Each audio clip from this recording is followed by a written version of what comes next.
Welcome to the Silver Divorce Podcast, where we offer advice, stories, and support for people age 50 plus who are considering or who are facing divorce. I'm Lisa. And I'm Pat. And I know you all have a question about what is silver divorce, or sometimes people call it gray divorce. Silver divorce or gray divorce is a term used to refer to people age 55 plus who have been in a long-term marriage at least 10 years and are now divorcing.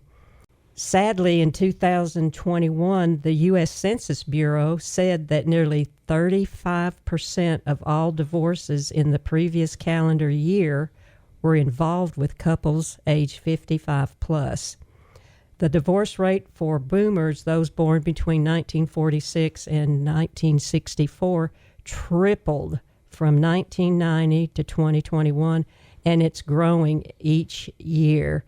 A full 1 in 4 divorces are among those age 65 plus. You know, Pat, it really is quite a phenomenon. I didn't really pay attention to that until I was in the process myself.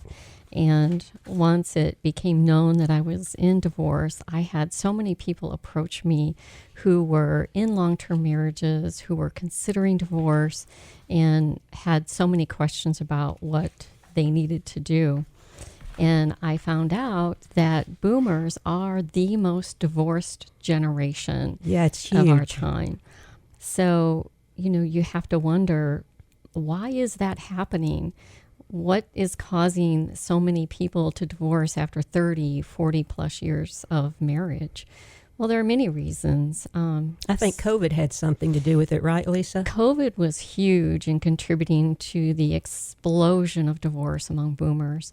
You know, suddenly people found themselves in the same home together all day long. They might have been working, and you know, they had those breaks while you're working. You could go to lunch, you could shop during your lunch hour, you had friends, but then suddenly you're looking at each other, you're an empty nest, you don't have any other distractions. Right. But also, the societal norms changed. It became okay to divorce. If you look at baby boomers, they divorced at higher rates in their 40s than any other generation did in their 40s. But there were reasons for that. Boomers married younger. If you look at Gen X, they kind of waited to get married. They got established in their career. That's true. They had some money, and then they took their time in choosing their partner. Well, boomers, they tended to, right out of high school, Just like I did. get married, and then there they are in their older years looking at each other. People have changed. But, you know, that's not the only other factor. Women in the workforce, as women have become more financially independent. That's right. They have their own 401ks, they might have their own accounts. They feel more comfortable stepping out and getting divorced if they're not happy because they have their own financial backing. But, you know, that being said, there's a huge financial impact to divorce. Oh, it's big. Yeah, I think I read that women are likely to lose 43% of their income in divorce, where men lose 21%. That's a huge difference. It is. And so even though women are in the workforce, they still are more likely to be financially impacted than men are. So then you add to that, you think about, you know, boomers with illnesses. You know, that can play into it. One of the neurologists where I worked told me that if a older person has been through a medical procedure that required anesthesia, that will actually change their brain, if you will. It does. It will have an impact. And I know of a particular woman who shared with me that her husband had been under anesthesia 3 times in a year, completely changed his personality. Oh, my. And so then suddenly he was saying, I want a divorce. And she was devastated because she knew that what he had been through had changed his personality. It wasn't who he was. But there's not much you can do about it. No, not at all. And then there is simply the other factors of retirement. You know, like I said, you're busy, you're working, And then suddenly you're looking across the table at each other going, what are we going to do today? And where are we going to go? And what are we having for lunch? And what are we having for dinner? And you feel like you have to be joined at the hip in retirement. Yeah, because we all evolve over the years dealing with crises and problems. And, you know, at 18, like for me, I'm not the same person I am now at my age. We're different. Absolutely. And there's different philosophies on how to spend money in retirement. You know, I know that when I turned 50, I went, holy crap, I've got I had 15 years to get ready for retirement, and, you know, really scrimped and saved and put everything away. And 2 years before I retired, you know, I wanted to make sure we had paid off cars. And I was even, you know, stocking household essentials so I wouldn't have to buy anything the first year. And my philosophy was, you know, the first 2 years you have to be really careful.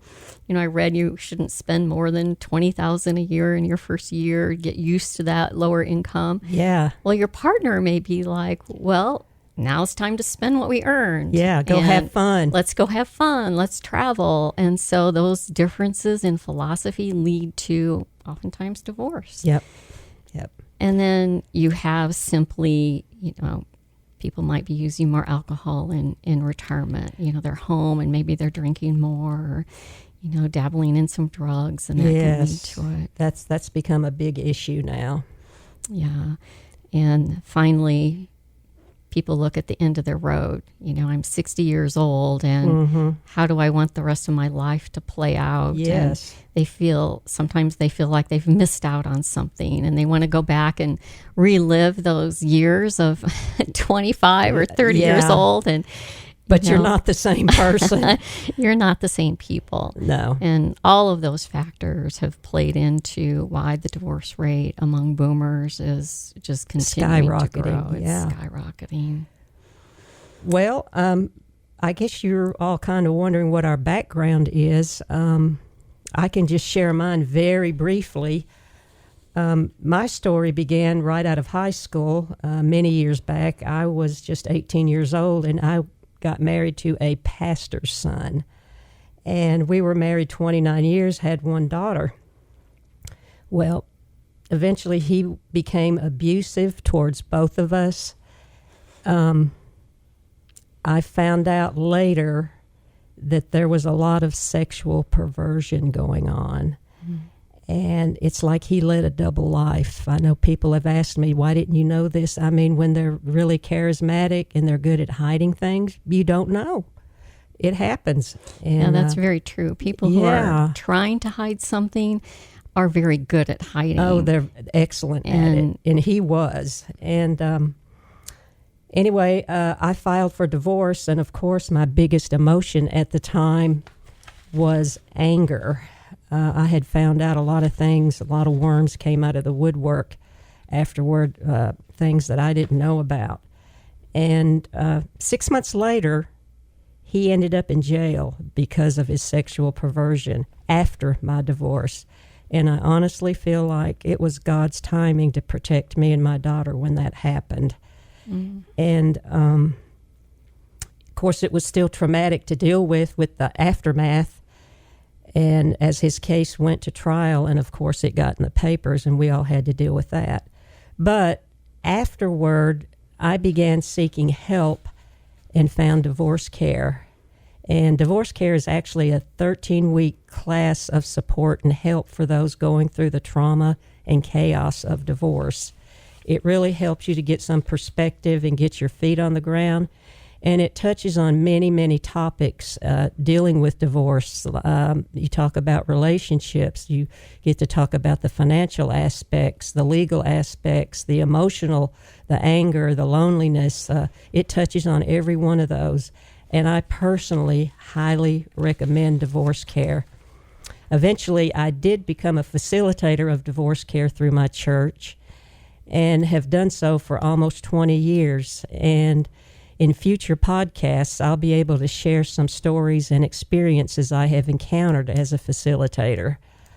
I know both me and Lisa will have some stories within our stories that we can share.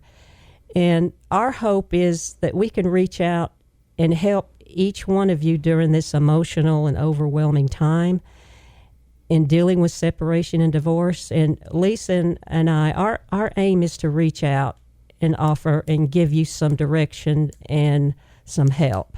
Lisa, what about your story? Oh, well, let me first echo Divorce Care. Divorce Care will save your sanity, and it will help you not to murder somebody.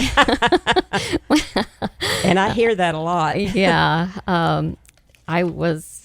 My divorce was filed December 14th, and I started Divorce Care in January, and I truly believe if I had not gone through Divorce Care, I would probably be in jail. So let me tell you about me.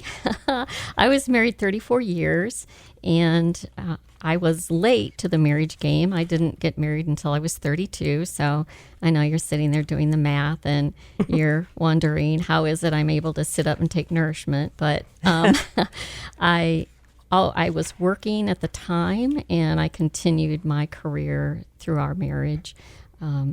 As I was married, I obtained a bachelor's degree in international business and a master's degree in business. You were a busy lady. So it was a very busy time.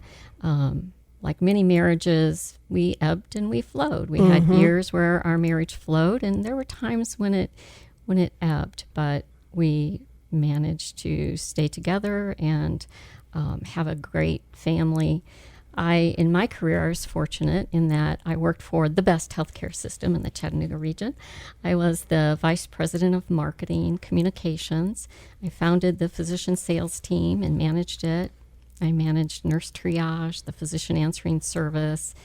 I also chaired our education subcommittee for ethics, as well as a host of other duties. You were assigned. busy. But I was very fortunate to retire.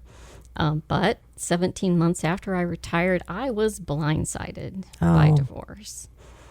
And it was a very challenging time. Like I said, I was not aware of the incidences or the rate of people who had been married long term that were divorcing. And, Pat, previously when somebody would tell me they were getting divorced, I would try to lend that listening ear. I would have staff that would going through divorce, and I would be the shoulder to cry on and provide a support. Yeah. But I did not understand the depths of emotional trauma that divorce puts you through. And then, as you know, you have the grief over the loss of a relationship. But at the same time, you're dealing with what is a profoundly confusing legal system. Yes. You don't know what to do. You don't know how you get court filings. You have no idea how to respond to them. There are some court filings that are just straight up bullying tactics, but you don't know that because if you've never been divorced, you don't know what to expect. That's right. And there isn't anyone that can help answer those questions. So being the person I am, I dug in my heels and I relied on my planning and research background.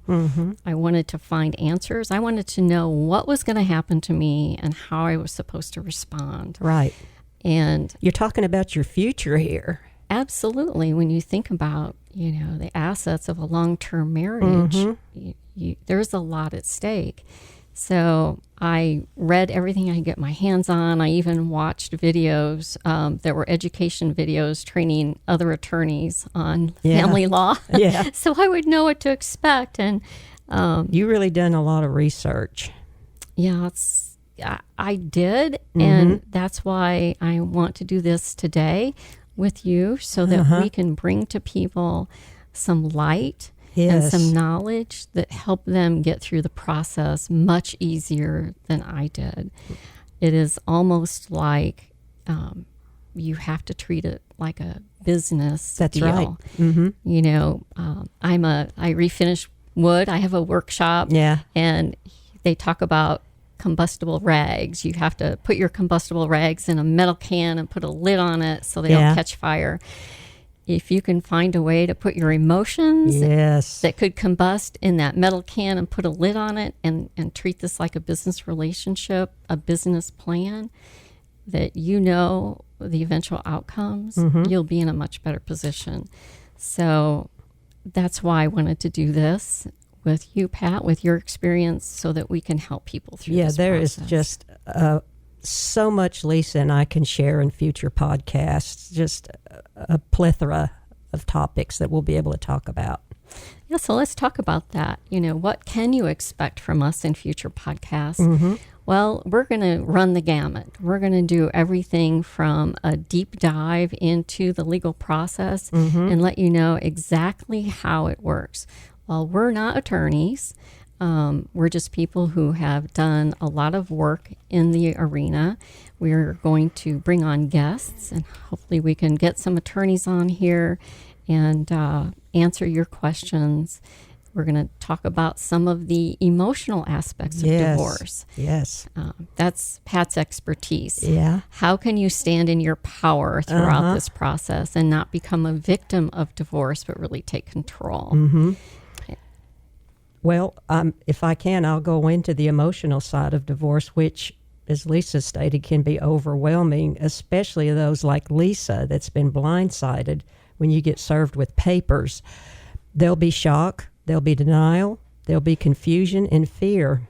And it's not unusual for the spouse who served you with those papers to ask for the moon and stars. Know that this is a tactic the attorneys use. First of all, you need to get a hold of yourself, like Lisa said. Put it in a can and put a lid on it. If you have a close or trusted friend or family member, ask them for help. This will be a traumatic experience, but you have got to keep your wits about you and put all emotions aside.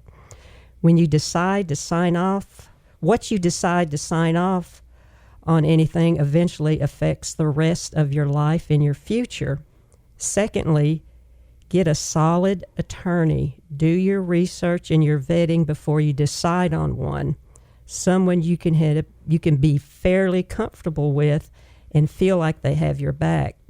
Thirdly, do not, and I repeat strongly because I've seen this happen in divorce care, do not sign off on any documents initially. Yeah, that's really important. Oh, it's huge. I was talking to a woman yesterday, and her husband said, I'm going to take the house and I'm going to take the car, and I'm only going to pay you this much alimony. And just because they say it's true doesn't mean it's true. Right. There are a lot of games that get played in a divorce, and so the more knowledge that you have, the better you'll be. And don't let the other party manipulate or bully you into signing anything. Don't let the attorney or spouse do that. You don't have to do that. And fourthly, ending all this is set your boundaries, keep your power. Again, do not get manipulated or bullied, and know that you have rights. That's right. And that's the importance of an attorney and having that knowledge. So those are some of the things that we're going to be touching on in the future. We do ask that if you have questions, please email us at silverdivorcepodcast@gmail.com. Also, we have a Facebook page on Facebook at Silver Divorce Podcast. We'll be posting there, and we invite you to ask questions, and we'll address those questions in future episodes. So whether you're considering divorce or newly in the divorce process, we'll help you navigate and tell you things that your attorney might not tell you. And please remember, we're going to be touching on so many topics in the future, so stay tuned. And thank you for joining us. I'm Pat. I'm Lisa. Bye for now.